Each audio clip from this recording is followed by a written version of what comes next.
Hi, hello. So sorry for not being directly, not speaking to you directly from Facebook today, but there was something about technical issues, and I couldn't open the event. Mm, so um, during those meetings on Facebook, if I'm not on Facebook, then I'm on YouTube Live. And during those meetings, I will be talking to you about generally about the way language, experience, culture shape our personalities.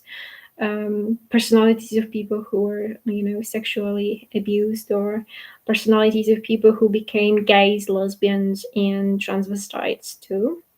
So I believe my group Nostril to Nostril is for you too. So let me just make a quick um, a review of what has been said so far during our meetings.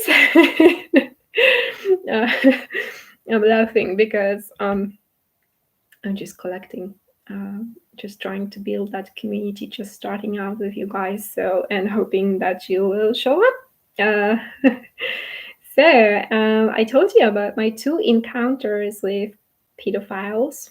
Um, One of them just hugged me. The other one just wanted to have somebody to keep his penis when he was peeing, and I was around, but luckily I avoided touching it. And I also told you about, the night when I woke up in the morning and I had the hand of my cousin on my pants, as if like an invitation to explore, or when I saw my female cousin and she was totally naked in front of me, and she was sitting in a very, very much unusual position that, girls just don't sit like that. And yeah, I told you about the dog named Lola, and I told you about the story um, of Lola and Leo. That was one of the books in one of the language schools I worked for. So I told you about the meanings of, Lola. In British English, lolly standing for money and lollipop. And I told you about, my very first um, experience with sleeping in a boy in the same bed when precisely pretty much my family was, wondering if I should or if I shouldn't sleep next to him. And then I was told, totally opposite things after years.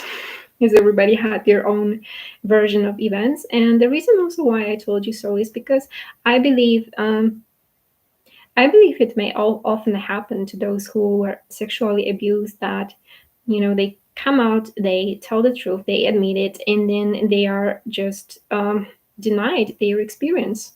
Well, this happened to one of my neighbors. I've known her for years, and for years I haven't known that, she experienced sleeping with her brother because she had no money to buy the food for. And after the years when she admitted it, she was denied. Um, so therefore, also we have this book, so that you wouldn't have to experience, lack of support, but actually the support. And today I wanted to talk to you about language. So it's like, with the images that you're bombarded with, or, with the very good tale or a fairy tale that you really, really loved. David Snyder says, let me just remind you and say it again, that the younger you are, the stronger it may have an impact on you. So, those words that you were surrounded with when you were very young, if it's either it was directed at you, or if it's, people around you arguing, your parents arguing, your sibling arguing, for me, these were the words ass and shut up, shut your mouth, fish and children have no voice, or with, said with pigeon English, shut up too. So I heard a lot of varieties of those expressions. And I think I even heard even more expressions regarding ass. So, it's being done in a way that you are directed, and it's being done in a way that people around you will, use it. Even my mother would say it just for the cat, but she wouldn't actually say it. She would yell at the cat, like, shut up, when, the cat was just meowing. So there's nothing really that much annoying if the cat, assuming the cat doesn't meow, all day long, all the time, then there's nothing annoying really about that. Yeah. Uh, so you are, yeah, I mean, people who apply covert hypnosis, people who shape personalities of people, people who they want them to have lower value, lower quality beliefs about them, and those people use the language explicitly towards you and use the language around you, and this is how they also affect your perception of you, and this is also how they break your boundaries, and they raise children so that they would be those who just don't say it. They just never protect themselves, never stand up for themselves. I remember the very first time my father yelled at me, I just didn't say a word to protect myself, and I felt really that I didn't do anything wrong. Yeah. Okay, so let's go ahead and let's just mention a few, because those meetings are quite short, So, Kiss Me on the Ass and I Feel Like Shit. Well, that was the song my sister used to listen to all day long. And whenever I told mom, she wouldn't react in a way that it would bring the result. She would just, either ignore it, either sometimes just say something without being really effective. Yeah. So, my parents would say, "Where are you going?" And the other would say, "To us," with a lot of emotion and with a lot of, um, um, if I asked my mom if there was any sweets at home, she would say, "I won't pull it out of my ass," or "I won't shit it out for you." Sure, not always, but very, very often. Or she would just say occasionally, but still, it's stuck with my memory very well that why do you make a face of a shitting cat in the desert? When I would say to my mom that I was bored, she would say that then scratch your ass. She would answer, scratch your ass. And when we wanted to tell somebody to, move to the side and make some space, we would say, move your ass or take your ass away.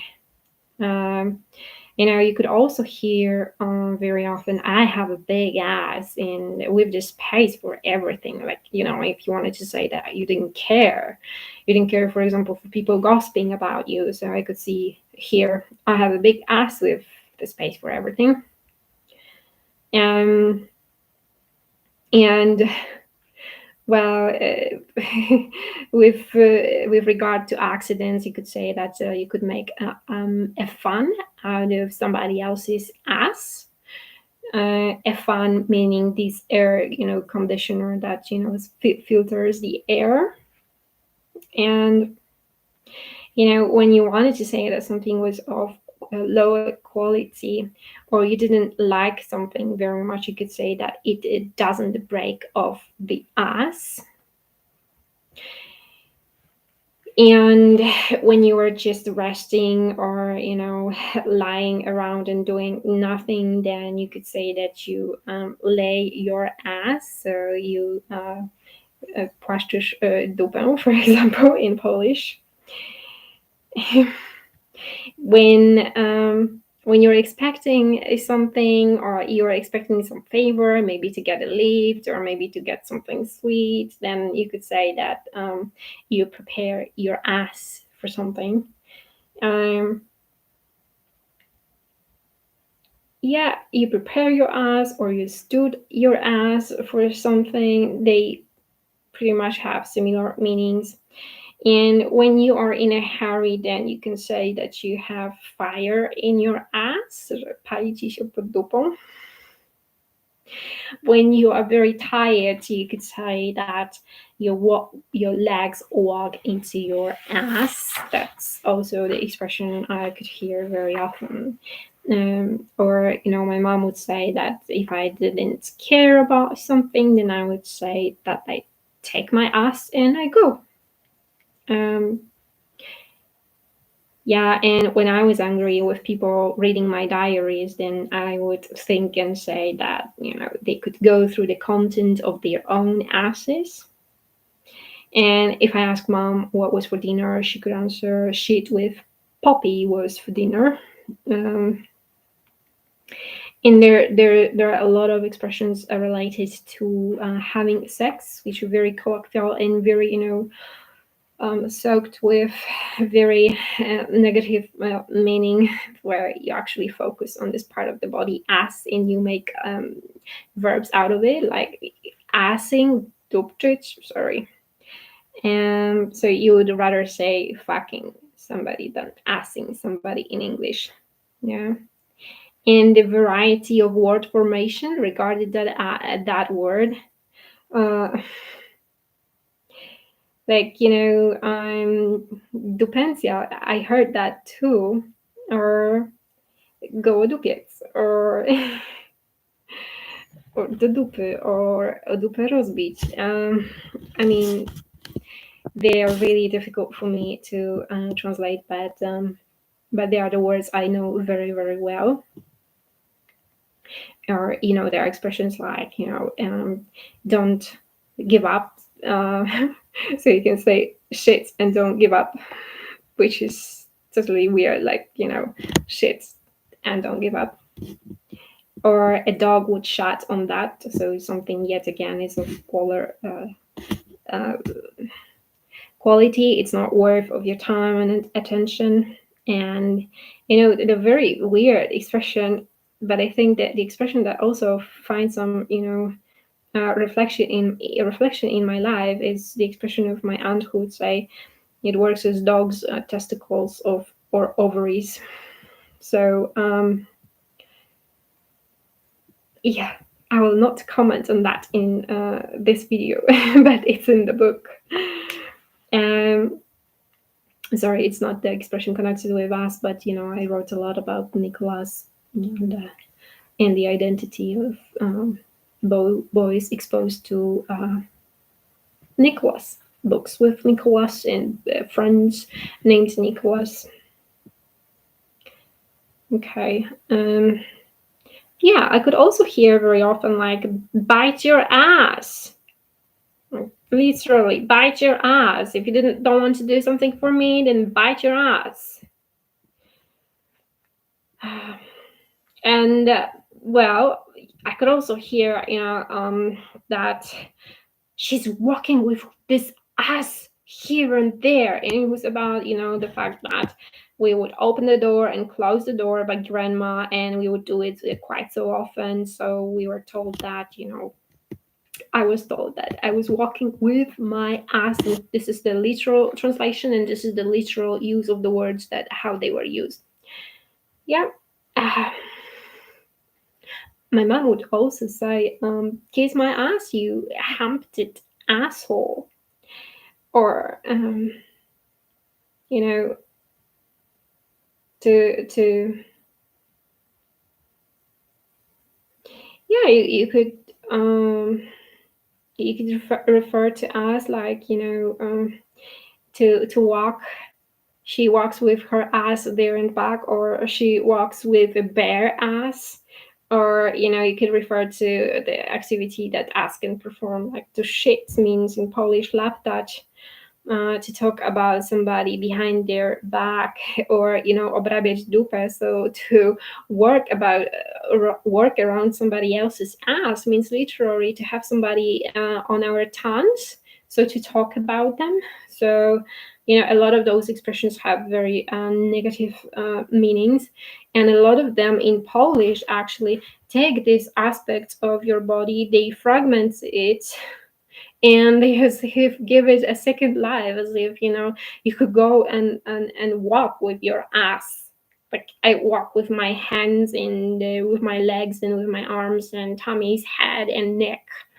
It's with such expressions we just separate, as if that particular body part, and we pay some special attention to that. And I think this is the purpose of such expressions. And sure thing, there were more, and I have more over here, but we are going to talk about the rest of them during the next meeting at 8:33, Facebook or YouTube live. So I hope to see you there. I hope to see you in my group, Nostril to Nostril. Amelia. Yeah. So come and join me every Tuesday live, and yeah, come and share. So I hope you sent some questions to my email lkinga788@gmail.com, and I hope to see you there.